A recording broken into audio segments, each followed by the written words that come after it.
Samahan ng mga kwento ng mga Diyos at Ang bayani pagdinig sa ngayon ay Mythologia ni sinisimula Edith ng Hamilton.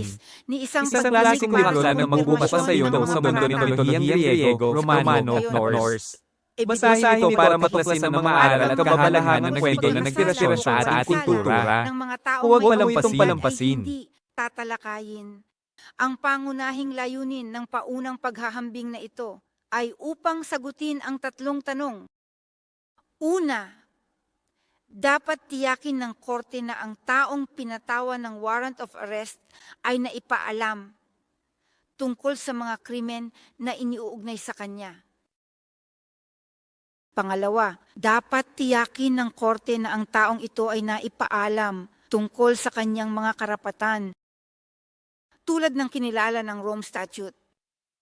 Pangatlo, dapat itakda ng korte ang isang petsa kung saan siya ay may intensyon na magsagawa ng isang pagdinig na may kaugnayan sa kumpirmasyon ng mga paratang